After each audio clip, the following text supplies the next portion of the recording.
a candid conversation between March Whitney and end of May Whitney. It's spring! I can do anything! Ahem. Don't do it. Boundaries. Remember your boundaries. But look, the sun is out. The daffodils are peeking through. I need to go say yes to lots of stuff. Of course I'll be in charge of the school talent show. In fact, I think I'm going to volunteer to put on a church talent show too while I'm at it. Look, I know you're high on spring and everything, but take a breath. It's going to get real in April when you're putting on 2 talent shows 2 weeks apart. And remember, you have a conference to go to the week after that. Oh, you're no fun. Look, there's a robin on the lawn. Oh, spring. And you know what comes after spring? Summer. It's going to be amazing. We'll go on so many adventures. I'll teach the kids all the life skills they'll ever need to know. We'll get in great shape and everyone will get along. And I'm going to stop you there. You might not even make it till summer. March and April are one thing, but do you even remember what May is like? Field days, concerts, the school play, a Civil War reenactment. Then, right when you think you're not going to make it across the finish line, you have to remember which day to send them in pajamas with a stuffy. And that's just the beginning of the costumes. Clara Barton, a pirate, and don't forget the luau. Oh, thanks for reminding me. That all sounds like so much fun. I think I'll sign the kids up for a 10-week rock climbing class that starts in April. For the love, are you even listening to me? We haven't even talked about the end of the year parties.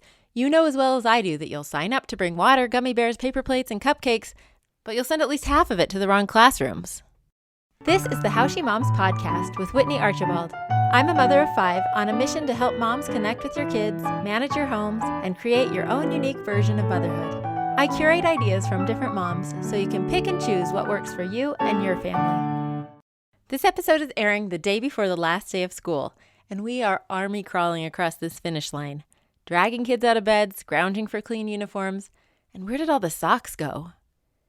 If there's an overall theme to my experiments this spring, it's excess.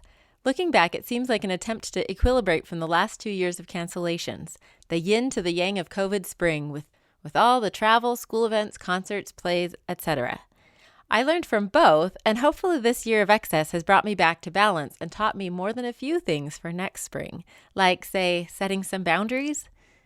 It has been a spring full of experiments, and where you have experience, you have successes and you have failures. So I'm going to talk about both today.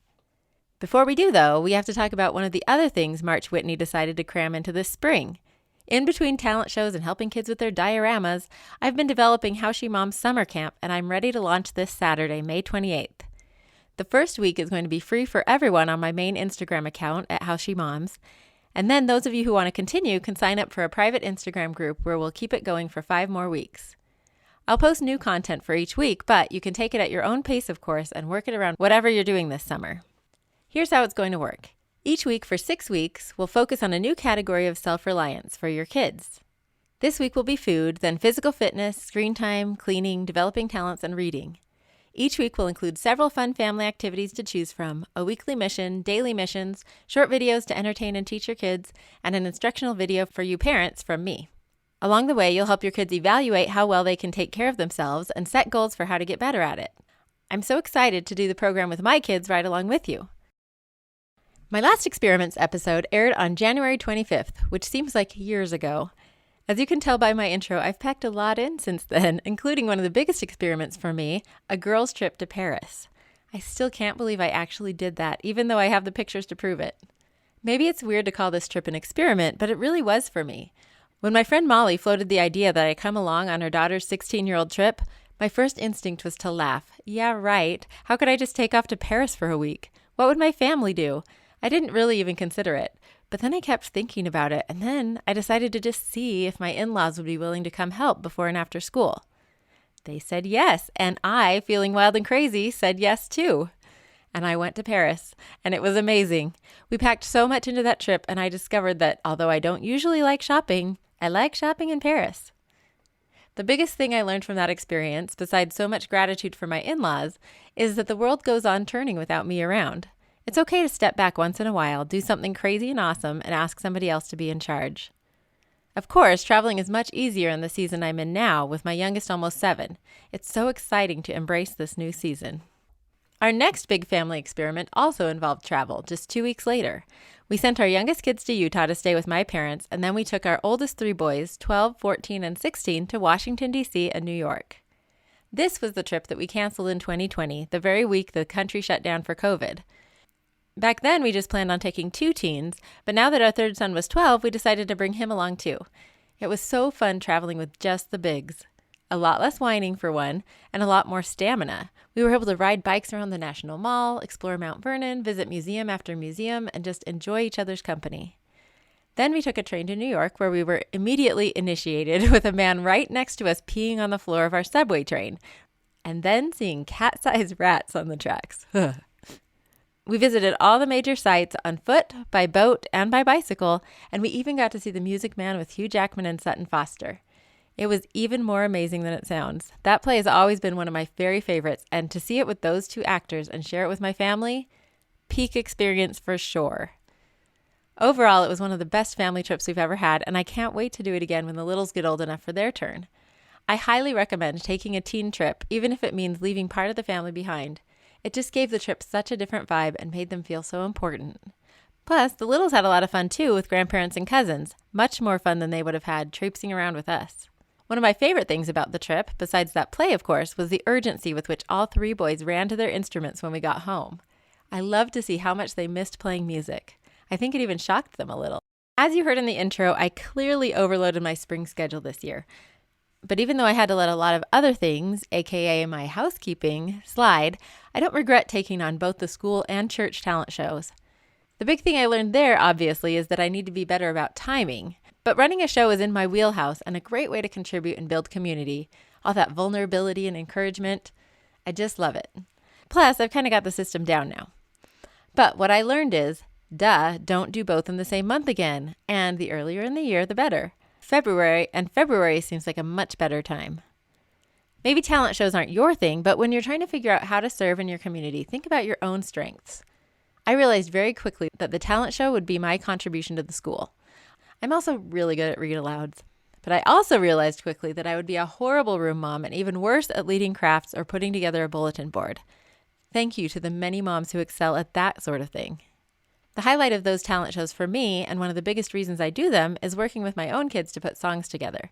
My 9-year-old daughter played This Girl Is on Fire on the piano while she and 4 of her friends sang, and it was fantastic.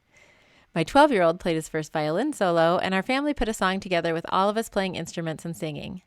This has been my dream for so long, and it was the first time we really pulled it together with everyone participating, even my husband on the harmonica.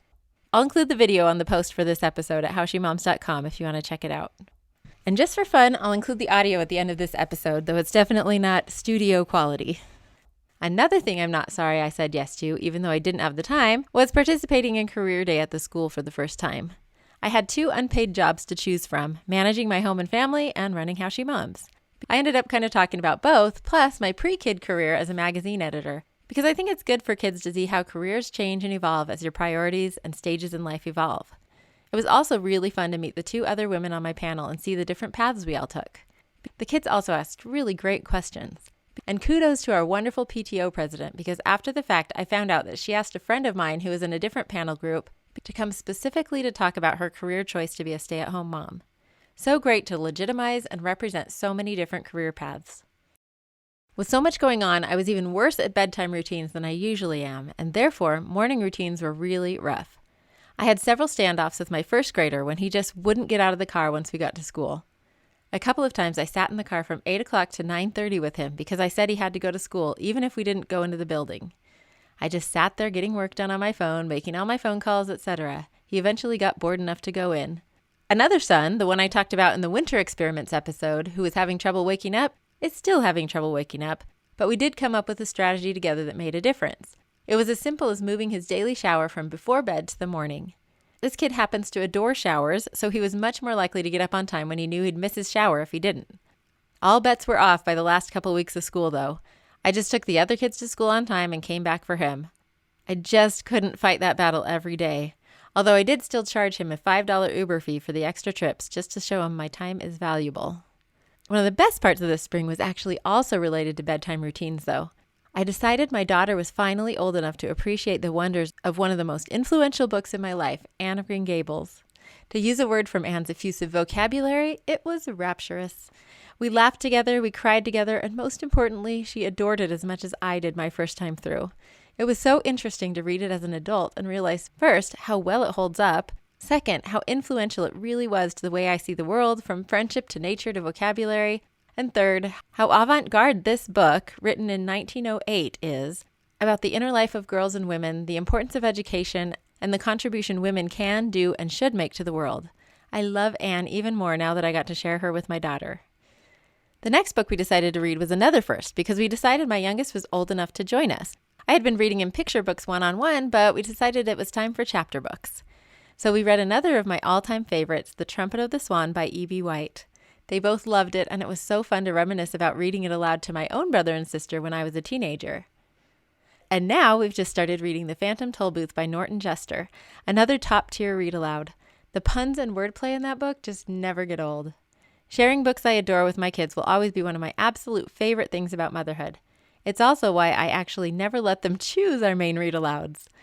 I have a long list of required reads to get through. I'll share more of my favorite read-alouds this week on Instagram. My decisions to overload my schedule have definitely had some consequences. I thought I was skating by when all my kids and husband got sick and I didn't. But after they were all done with it, I got hit, recovered enough to go to the Mom 2.0 conference in LA, and then relapsed with a vengeance when I got home. I can't remember ever being that sick. Another lesson learned the hard way. And let me tell you, I dropped a lot of balls that week. And guess what? Life went on. As for my How She Moms experiments, I tried cutting back to 2 episodes a month for 1 month in March, and it was actually awesome and so much more realistic. But then I just had so much great content to share that I just had to go back to once a week. Luckily, I learned from last year that I really do need to take the summer off, even though March Whitney tried hard to convince me to go straight through, so I'll be taking a break for July and August. If you'll miss me like I'll miss you, there's now so much content I'm sure you can find new to you episodes to listen to. The other experiment was the conference I mentioned, Mom 2.0, for mom content creators and marketers. I really thought about canceling it with everything I had going on. I'd booked it way back in the fall, but again, with the help of my saintly in-laws, I decided to go, and oh boy, I'm so glad I did. And you will be too. I met so many great people who you will also get to meet as guests on the show, and I got so many great ideas for the future of How She Moms. These women are doing such great things in their families and in the world. I came back so energized and excited about the power moms have when we work together. Now I just have to make the time to implement all these new great ideas. I learned that if possible, I need to add an extra day to my conference trip next time to be in the hotel room alone and then just sit and plan about how to apply everything I've learned. And of course, the other big How She Moms experiment will be starting this Saturday with How She Moms Summer Camp. One of our biggest new family experiments this spring was adding a driver, my oldest son. We're easing into this new stage because we're still sharing 2 cars for 3 drivers, but we've decided that by the end of the summer we'll cave and get another car and designate our minivan as the teen car. I fought this for a while because it seems ridiculous to own 3 cars when they'll all spend most of their time 3 miles apart between our house, the high school, and the hospital. But with another teen driver starting driver's ed by the end of this year, our oldest getting a job, and the convenience of him being able to share the chauffeuring and errand loads for those nights I'm supposed to be in 2 places at once, I'm giving in. We're blessed that he's proving to be a pretty good driver, besides one notable incident, and it's been pretty nice to let him drive himself around, especially driving home from his late-night teen adventures. It still feels pretty crazy to be in this stage. And finally, an experiment episode wouldn't be complete without an update on the ongoing struggle to manage screen time. For me, it encapsulates one of the hardest things about motherhood, figuring out the balance of agency and control. We've done enough experiments with tech free-for-alls to know that the kids aren't ready to manage screen time totally on their own. But I tend to go a little too far to the controlling side, which isn't good for me or them. It takes so much work to be on top of it all. Then sometimes I go even more extreme and threaten to just get rid of video games and computers for the whole summer. But that doesn't feel right either, because I do want them to start developing the skill of self-regulation and making their own choices about how to spend their time. So lately, I've just realized that my biggest problem has been trying to figure out a one-size-fits-all system when my kids are all very different ages and personalities. How many times and in how many situations am I going to have to learn this lesson? So I've been talking to each kid individually, trying to figure out a way, especially during the summer, to allow them some screen time without letting it take over. It takes a lot of time, but we've been doing weekly tech check-ins to track how much time they're spending on phones and video games, discussing how they want to prioritize their time, coaching them, etc. My dream of an easy one-size-fits-all answer for tech, or anything else for that matter, is not happening anytime soon. But nor should it. That's not how any of us learn. So we'll keep experimenting, keep failing, succeeding, course correcting, learning, and growing. And so will you. Best of luck this summer. 1, 2, 3, 4.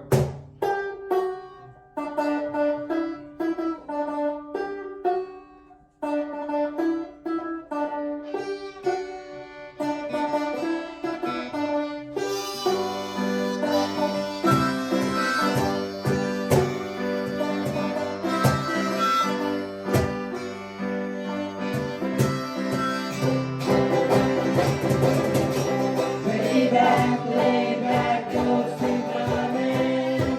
Find the ball from the face of your hands. Forgive yourself if you think you can. Go to sleep, my man.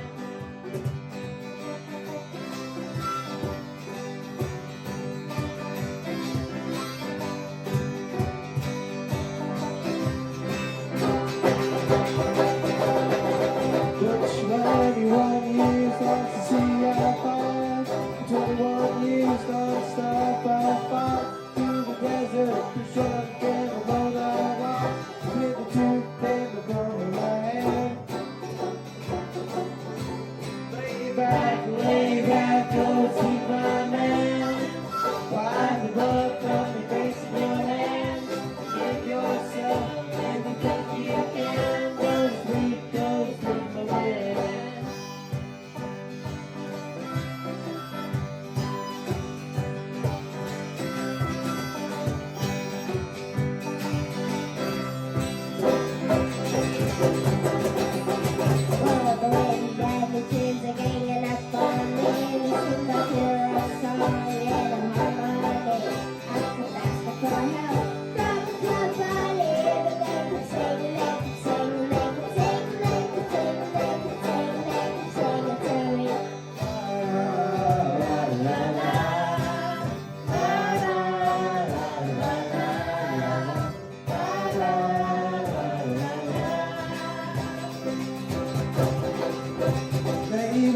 Lay back, go to sleep, my man. Wipe the blood from the face of your hands. Forgive yourself if you think you can. Go to sleep, my man.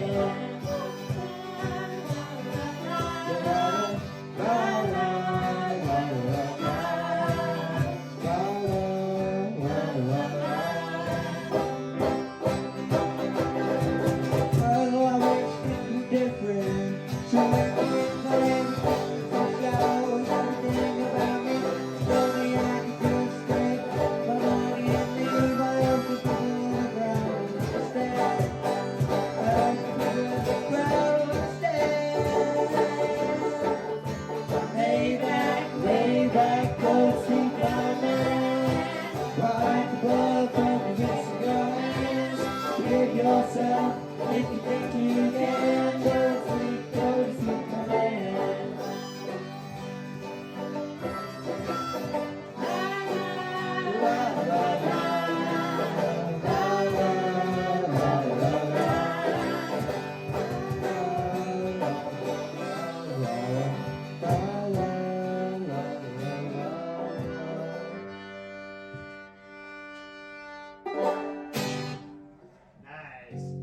Thank you so much for listening to the How She Moms podcast and for being part of this community. There are so many other ways for you to connect and hopefully also contribute. I share tips and ideas regularly on Instagram and Facebook at How She Moms. You can find past episodes and other resources at howshemoms.com. And you can always just email me directly at whitney@howshemoms.com. Special thanks to my own wonderful mom, Susan Singley, for recording my theme music. She played this song all the time when I was growing up, and to me, it's the soundtrack of motherhood.